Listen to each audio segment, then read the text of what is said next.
Hey, I'm Andy, and welcome to Rock, Roll, and Red Plaid.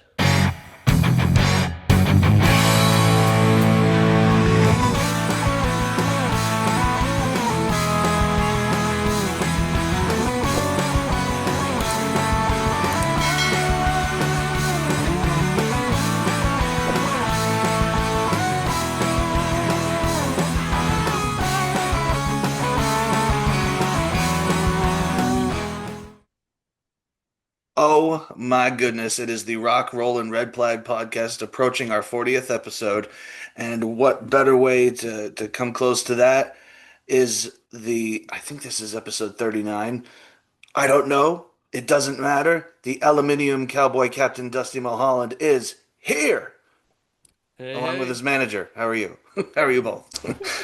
Excellent. Thanks for having us. Of course, of course. Now, the I gotta start real quick with the first time we met, which was at the Gulu Gulu Cafe a couple of years ago now. And I particularly remember it was a very, very cold night, like probably January or something like that, where and we're all kind of huddled in the place, even though it's inside, it was just freezing, and we're all leather coats or whatever else. And you came in with the pedals galore of the pedal board. There you go, the bass and a white fur coat. And I'm Oh, like, this guy's a rock star. I tell you what, I know it. oh yeah. I mean, if this is how I roll. It's first, if you got the fur, you might as well wear it. Absolutely. It's It's not like it's doing for any good in special the closet. occasions. Yeah, exactly. It's for special occasions. It's perfect. Absolutely. So just, And that just this is what I and would just do normally. You know. this is fantastic. I love it. And then you started playing. And that's when I really, really paid attention. I mean, the coat was fantastic, but the chops for days of the bass, yeah. And then it was then where I'm like, I don't know, and here we are on the cusp of our project coming out soon. When this goes out, it'll be the day before our album that you played on my album, Peregrine Stanzas, will be out Perfect. tomorrow because we're post Yeah. day, right? Yeah. I can't wait to hear it. Actually, Yeah, absolutely. And honor and a privilege to have you on there. So, oh, definitely. It's great to be involved with such a fun project. You're a cool guy and easy to get along with, and you yeah. got some good riffs, some hot licks, Oh, yeah. and you got some good company with, Billy and the gang. And Ray, too, Hmm. and sometimes that's all you need is to just have a good repertoire with a good rapport with a person. That's all. Sometimes that's all you need. It's not that to say that neither of us have got the chops, but it makes no difference if we don't get along. Yeah, definitely. Because you want to do stuff you want to play with your friends. Yeah. You know, like been in a lot of bands, and people they want me to play bass for them, and I have. But those they don't last long because it's not like I'm playing with my friends. It's just like I'm kind of doing a job almost. Yeah. Doesn't And feel like but it. it's good. It's good music. Sure. That's why I started it. And we're definitely we're friends. But we're not like how it is when I'm playing. With my tight crew. Right. The guys you would Absolutely. hang out with outside of jamming and stuff like that. So Yeah. Which made it even better to have Dan Kuka, who produced the album, which by the way, he just said I just messaged him earlier. He says hello. great. And he said it was great to have you in the mix because there were even parts of those songs where I took and at his suggestion took my rhythm guitar parts out completely because the Oh, bass lines you were playing should be up in front and center. cool. Yeah, yeah, exactly. Those rhythm lines were helpful, for playing to it, writing bass, but if you guys felt like, you know what, if it's not adding to it and you just want the bass to shine a little bit right there, you're gonna make that executive call, Absolutely. respect. Who were some of your playing at first? Who were some of your big they call them like the Mount Rushmore of bass players. Who were your big four, I guess? Oh yeah. I mean, obviously, you gotta have Les on there. Hmm. Billy's definitely on there, big time. I mean, Mm. he's definitely like my all-time favorite bassist, I would say. So yeah, you got Les and Billy, Flea. You gotta have Flea on there because he's great on stage. Sure. And I'm always thinking like you want to have a jazzy guy, but I think we want to have Mark Sandman from Morphine. Okay. Definitely the two-string Nice. slide bass player. Oh wow. Yeah. Just like so unique yet jazzy, Mm. and he's rocking just a real, you know, just very real, down to earth. Absolutely. And it's funny, you put those four in a blender, and it does seem like, you wear your influences on your sleeve, and it seems like between the two of us, we're kind of like that too. You put those four in a blender, I'm like, yeah, yeah. Dusty comes out on the other side Hmm. there. I could see it. Definitely. If you want to throw a splash of Tim Comerford from Rage Against the Oh, Machine, yes. I mean that's a huge influence. And he's not just holding roots like some people think. He's got different little lines that just sneak in, and you go, "Oh, what is that? That's cool." You Oh know? yeah, definitely. And he's just like a tone machine. It's just like his bass tone is just out of control, and everyone wants a piece of it. Yeah, absolutely. I grab a little bit of piece. I'm using a Marshall Hammerhead distortion pedal. It's Is that it's what he used? well, he used the Marshall Grosvenor, Okay. but this is like very similar, and I think I'm getting those like Vietnam sounds, like real gritty bass when it comes down Mm, to it, but still some bass there. So cool. I mean, yeah, I've said countless times on this show that my Mount Rushmore guitar players are Brian May, Joe Satriani, Mark Tremonti, and Eddie Van Halen. nice. And Yeah. when I was doing the recordings with Billy Sheehan, he would tell these stories, and it's funny because like he played with David Lee Roth and did Shy Boy and all that stuff Oh and yeah. those killer tunes, but he would tell these stories every now and again about like, oh, me and Ed were doing this and that, and I'm like, who's Ed? And he's referring to Eddie. And I'm like, kind of blew my mind for a second. It's like so second nature to him. It's like, wow, the can you imagine if they put and no disrespect to Michael Anthony because he was a perfect fit for that group, but Oh yeah, big to time. put Billy in with Eddie would have been a trip. Oh, dude. Yeah, I think there is a video online of them jamming a little bit Oh, back really? in the day, Ooh. doing something. But yeah, I mean, you could imagine them together in a studio, Oh my really. goodness, it would have been just heads explode around the world. Yeah, but that's just nice that they got to hang out anyways and Oh basically yeah, play music together and talk about it and like get some ideas and bounce them off each other. sure. Be like, how are you doing this? Like, well, this is how I'm approaching it. Like, Right. okay, well, All different try this. angles. Yeah. Yeah, everybody had an angle, which is good. Hmm. When did you first pick up bass, or was that even your first instrument? Yeah, yeah. It Bass was. was definitely first. Okay. Everyone was playing electric guitar. I had like three friends that all played electric guitar. So, I want to play music, but it's covered. Yeah. Let's pick up so I got the bass. So I was like, I'm gonna be the bass player. And I think I was 11 Okay. when I, purchased the bass. Sure. Which was well, it was a gift on my birthday. Sure. So yeah, and I sucked for a bunch of years. As you I do. thought I could play. Just jumped around. Listened to Green Day and just pretending like I'm having a good time. And Oh yeah. I mean I'm playing, but it's Yeah. nothing like the actual music. No. But yeah, eventually you can go back and relive those moments and Sure. just play the albums. So yeah, that's when it started. You kind of have to go through that phase of being horrible because like that's the only way you're gonna get good. Because if you Hmm. just pick it up one time and go "Ba-da-da-dum," and you'd be like, okay, I did it. maybe technically, but Yeah. not really. Yep. And I was hanging out with other people that really sucked at it too. So I wasn't even motivated to get good. And Mm. then eventually I did meet, one of my, that guy on the street, Steve, he played guitar and we became lifelong musician friends, but he was actually good at guitar. I was like, oh crap, now I got to get good, Yeah. So I was like, oh, okay. So now it's a race to like hang out with him. So, Yeah.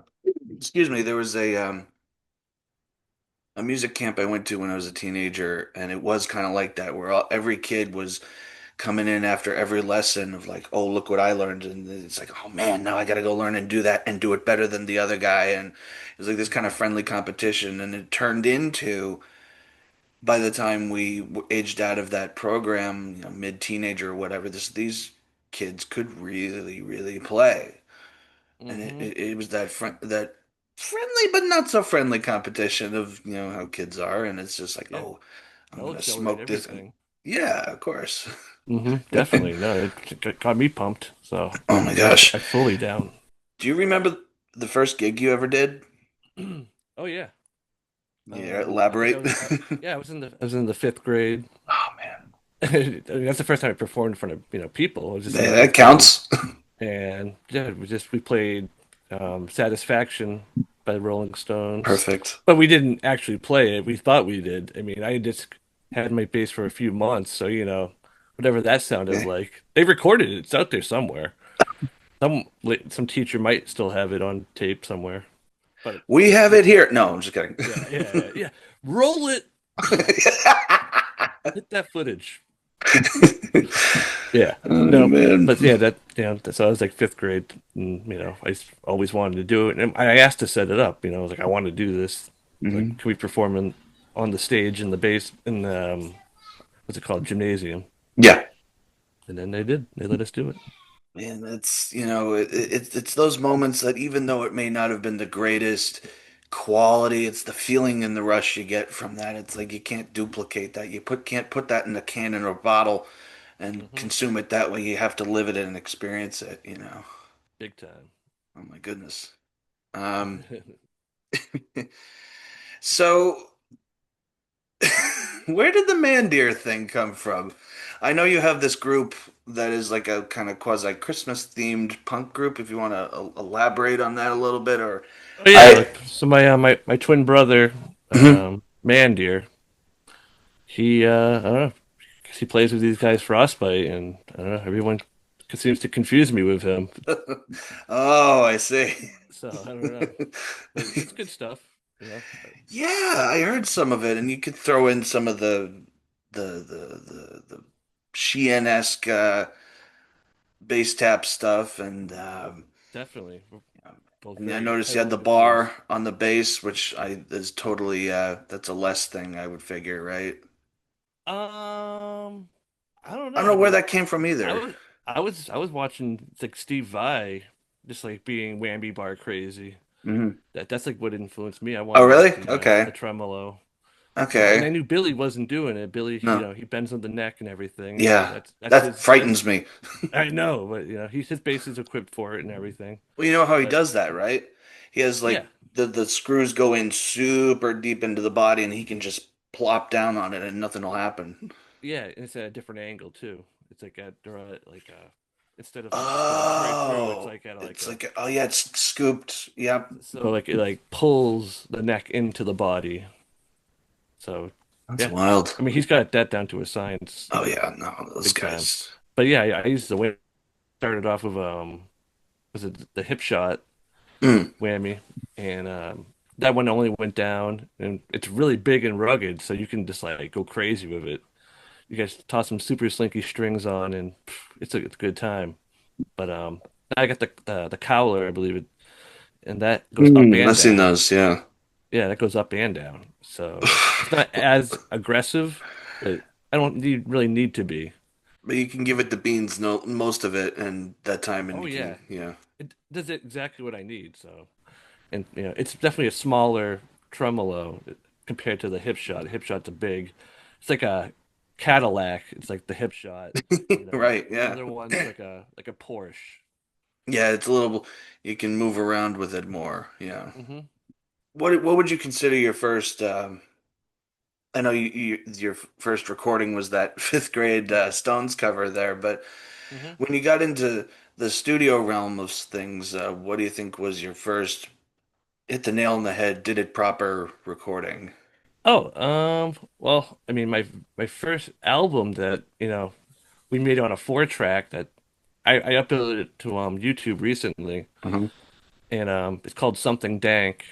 That was my first band, Nice. and yeah, we did it all on a 4 track. So there was there was like it's a 3-piece band. So we had the Sure. drums, bass, and guitar, Hmm. and the drums we mixed on a separate mixing board. So we had them going in stereo, but we could tweak it on the Mm. mixing board. So we turned a 4 track into, I don't know, like a 8 track almost. Like seven and a half. Yeah, exactly. Yeah, and then that way we were able to, mix it. We had to mix it ahead of time, and then just hit on record on the CD burner. It was like back in the day. Yep. You went like audio directly to the CD Ooh, itself.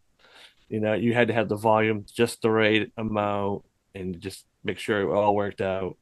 And we did a full album that way, wow. and it was all live too. I We love recorded that. it all live. That's what live is, warts and all, you know? Hmm. Yep. But I was like, I'm really proud of that album. I don't know, I like listening to it and it's like reminiscing of the old days. If you have the link for it, I can when I put this up, I'll put it in the description for sure. Definitely, yeah. I'll drop it in there. Yep, the full album. Perfect. It's Love on it. my yeah, Because it's up there. when you guys watch and get to hear the playing that Dusty did on the album that I did, it really, I delegating tasks was kind of the goal for my album when I did this because the last ones I've done, it was just kind of a one man project, and I feel like I could have done as much as I could with what I'd done myself. So I'm like, Dan's producing. I'm gonna get the two best bass players I can, which were you and Billy. Yep. This is the props I'm giving this man, and I'm not being a show Yeah. host. I'm being legit. So, Thank you. no, for real. Definitely. I love bass. I just want to Yeah, I keep know you playing it do. and just keep excelling. I want to get better. You would text me. You'd be like, "Oh, we're doing this tomorrow," and the only response would be just bass. Bass. And you knew I what it love it. meant. I love it. The Yeah. enthusiasm is real, folks. Bass is Uh, yeah, bass is yes. yes. Bass. Oh my gosh. Um, when you do, I don't know how many sessions you've done, like outside of like band stuff. Like I know me bringing you in to do this. I don't know how many of stuff like this you've done. Quite a oh like as in Sessions, I mean I've definitely basically. done a lot in my lifetime for sure. Okay, You know, because I've recorded with Das Morte. I'm not okay, sure if you're familiar with them. no, They I've recorded with Mammoth Thor. okay, That's another local band. They've been playing some pretty big shows and stuff like that. nice, And nice. then one of the original bands was The Force. They were like a North Shore band. Okay, They hired me to record their album, but then I was just like, I like the music so much, I just joined the band. there you go. So, If ever we were to take the Peregrine Stanzas music on stage as a live band, I would definitely call on you to do Billy's parts and your oh parts that you wow. recorded also. Like Hmm. I don't know who I'd have drum yet, but look, Ray Luzier, that's a tall bill of Yeah, drum. yeah, you can get halfway there maybe. We'll see.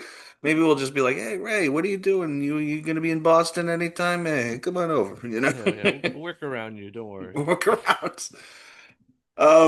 And my question really is for that is when you do sessions or whatever you want to call it, or a hired gun, whatever you want to call it. Hmm. Um, I asked Billy this too, and he said his number one thing is to just make sure the person who's hiring you is is happy with it, Yeah, and definitely. absolutely, I agree too. I've done sessions myself, and it's like I'm kind I don't need to be biased or anything. I'm just like I'm playing this, I'm getting paid for it, and this is kind of it. But really, if the songs you were on were A grade, we've bumped them up to maybe an A double plus there because like there's things that I don't think of and as a guitar player that you as a bass player thought of to put parts in. Hmm. And Well, even go ahead, yep. no, no, I didn't, I wasn't sure of your thought process, so but going into it, I'm thinking, you like how I play bass, so we got to kind of stick to that. Don't Hmm. vary too far from, like, I want to play to the song, but you want me playing on the song, Right. and like, how do I play bass? Okay, well, I like to rip it up, so I'm Yeah. assuming you're gonna want to look some flashy stuff here and there. Yeah. And you know that that makes exact sense because there are parts where you start going at it, but then you pull the throttle back where the parts are needed in the song. Like it's not overly flashy in a certain point, but when you get to it, look out, you know? Yeah, exactly. We're ready for it. Yeah. Um, the slap parts in the the breakdown in Dear Tragedy, Hmm. which was the more faster one, the Drop D song we did. Yep. Um, when I was doing the mixes with Dan, my dad heard some of the mixes. Now, my dad's not a musician, Hmm. but we were listening to the isolated bass parts, and I don't know if you've ever met my dad, but either way, he maybe he's been to Gulu a couple times, but anyways, he goes, I don't know who you got playing, but he knows what he's doing. Because just to the untrained musical ear, sometimes there are things that not everybody picks up on, but whatever you were doing in those parts where he goes, okay, you got a valid point here and you got a stellar player here. So, you know, Wow, thanks. not being a show host, being legit. Yeah, that's hey man. I'll take it.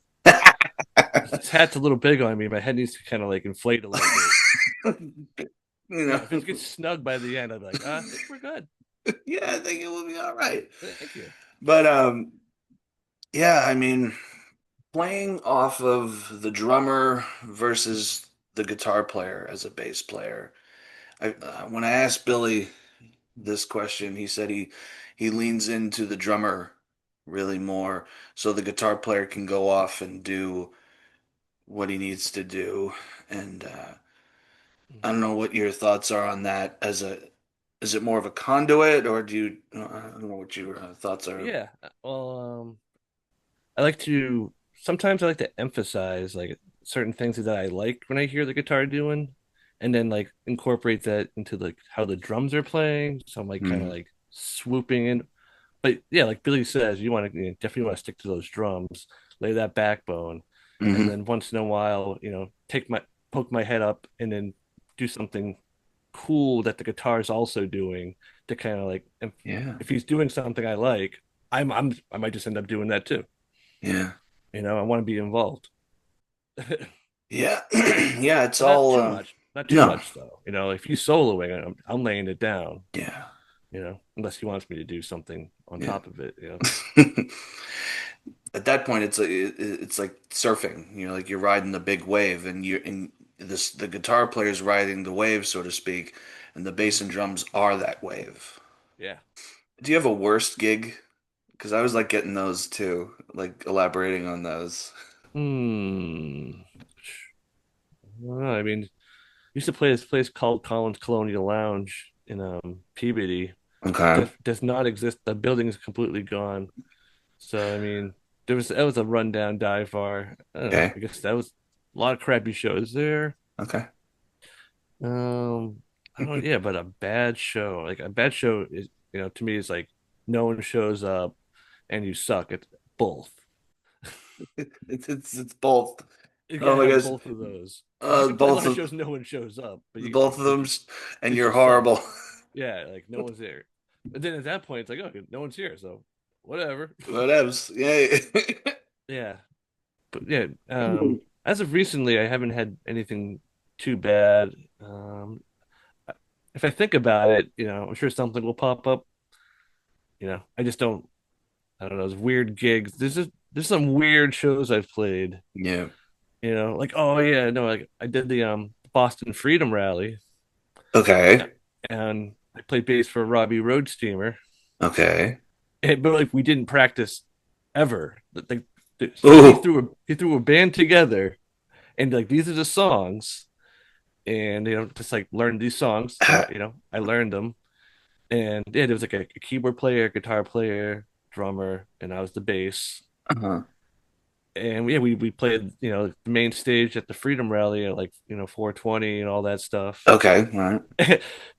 And we never played music together before, so we were kind of like just Oh. like talking it over backstage, getting ready. Like, so, like, how did you play this?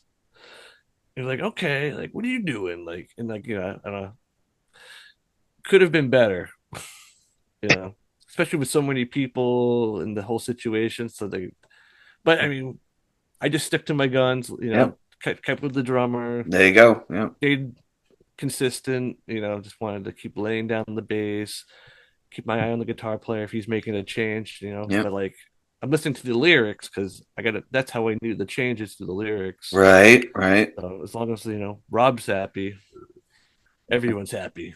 Of course. So he, It's he didn't complain about it, so I hey, can hey, pull it well, off. all right. But it could have been better. Yeah. Not But too anybody else, far. how'd it go? Fine. Yeah, Yeah. everything was great.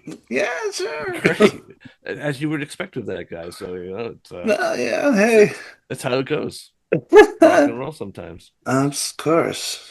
Um, one of I'd the do it ones, again. yeah, there you go. Yeah. One of them, speaking of like no one showing up and you're not and you're not doing good. I kind of had one like that. The Midway Cafe in JP Oh and yeah. yeah, right.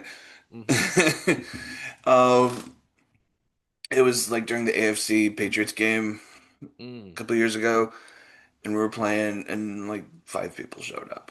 Perfect. Yep. Yep. And and I I just took to like jumping off the stage as many times as I could, and now I feel like that lone event is the reason I have a bone spur in my ankle. Just Oh, probably. it's like a 5 foot tall stage, It's a Dusty. big stage. I Yeah. know. I played that Okay, stage. okay, so you know. I played there a couple times. Yeah, Okay, same. absolutely. And it Yeah, just gets to the point where it's I like like it. I really like that yeah, stage. when there's people there, you Oh know. yeah, definitely. I haven't jumped off it. I went sailing like I went over a guy like you know. Hmm. Oh my god. And I think I Full like Dublin. whacked the top of my head on the disco ball there. Oh my god. That was that was pretty bad because Yeah. I hit my head twice that night. Now that I would think about it, you know that low rise speaker monitor over the stage there. I'm sure. I mean, I don't know. I know what you're talking about. Yeah. Because like you go up the stairs to the stage, and Hmm. there's like a where the PA is. It kind of well, you and I are both tall, so it's Yeah, like exactly. I mean, I haven't played there in a couple of years, but uh, you yeah. know, The only I don't reason I vividly remember is because remember. I clunked I feel like it's hard. that and the jungle like mixed together sometimes. Which place am I playing? Yeah. You in the jungle, baby. No, you're in the midway. Oh, You're in the midway, baby. oh, my bad. Yeah, no, You should be in the exactly. jungle. You go to the jungle, you go I that mean, way. how many times has somebody probably said that at the jungle than the Axl Oh my Rose god. quote? Probably multiple times daily. Daily, it just gets to the point where it's like, yeah, yeah, Hmm. yeah, whatever. Yep. Yeah, the staff is Yes. Yep. indifferent. The staff is You're no gonna longer die. annoyed; they're just indifferent. Yep. Yes, we know you're gonna die. Hmm. What do you want, sir? Sha-na-na-na-na, yeah, whatever. Yeah, exactly. Should where's the money? Oh my gosh. What do you want? What is what's coming up next for you, my man? What are you working on Uh, next? Aluminium is recording right now. Hmm, Yep. We're doing it all ourselves. We got all the nice. recording stuff, so we're just taking on this project. If I recently joined the band about a year ago, so Yeah. you know, we got a couple of fresh songs. We got old songs that we want to record, and with me, and some songs that are recorded, but with me, we've kind of changed a little bit. So it's just going to be a brand new album with some old, medium, and new stuff on it, but Nice. turned up to 11. There you go. So I think it's Not, going to be good, and I think I'm going to be doing a lot of mixing and mastering probably, but I don't know. Maybe I'll talk to Dan. You Dude, know. go ahead. He's great. Definitely. I mean, he again, he thinks of things in terms of he really is an audio guy. I mean, he's a musician too, keyboards and stuff, but Oh yeah, it's re crazy. He's just amazing. nasty. He's so nasty. He's been here on the show, Hmm. and he I when I forget what band someone was listening to, but it was one of those like really modern rock groups that's like super overproduced and compressed to death and everything. There's one, and I just remember because he's so chill to begin with, but Hmm. I just remember him going, ugh. Just so disgusted with the quality of the production, and he proceeds to go into detail of this, Hmm. and that's actually when I went, Nice. okay. Hmm. And then the next day I asked him, "You want to do my next record?" And he goes, "Yeah." And here we are. So That's what's up. yeah, Yeah, he knows. he He does knows. know, man. He's He's very wise. very much so, You know, man. his Love ears, he him. just like, Good guy. You know, just takes it all in. yeah. He listens in more ways than one. Hmm. So aluminium. Any shows with aluminium or Um, after record? yeah, definitely. In Frostbite, it's also Hmm. we're wrapping up some recordings, and hopefully for Christmas we'll have some fresh stuff on Spotify. So that'll be good Nice. too. So Mandir a will make bunch an of appearance. it's pretty highly likely. Yeah, so there's a lot of recording going on. There'll be a lot of shows coming up. Just nothing in the books right now. Right. Frostbite, Halloween, and Christmas time will be booked up real good. Do your thing. Yeah. Yep, and then Aluminium during summertime. All right. We'll probably play a couple of shows. We're just concentrating on the recording because we don't want to, practice to get ready for a show if we want to start, getting this stuff out there. Yeah, because like some people don't understand that like touring brain and writing brain are two totally different hemispheres, Hmm. Yeah, big time. big time. It's like and you need your break in between both of them too. It's like, Yeah, you know, exactly. Yeah, we've been recording for like 3 weeks. yeah, Last week, yesterday, we just jammed. yeah, Just took our time and just yeah. played some music. What you gotta do, Rather than recording, just chilling out. No, exactly. Well, oh my goodness. Wait till you guys hear this stuff tomorrow. Go to andyconley.com and to check out the list of wherever you want to get your music. It'll be there, and places we've decided to have it later. And Dusty's manager has returned. What do So you have to say about the new album? Has she heard any of it? Um, it's good. Good. if I'll she take wouldn't let it. me I'll do it take it. if it wasn't good, she'd be like, Yeah, no, "Oh, sorry, we can't do this." we'd have to take your tracks off the record. Exactly. No credit. No credit, no, No credit. not even for the time Hmm. done. Just overdo them. I'd have to do the bass tracks, which means they'd be horrible, you know? Yeah, she knows. I just I gotta trust her. She's my Yeah, manager. yeah. Respect. Well, you two, this has been fantastic, and I'll definitely send this to you when it is up. And I think at this point, I'm going to stop the recording because the podcast episode is over. For more of my original content, visit my website, www.andyconley.com. Peace.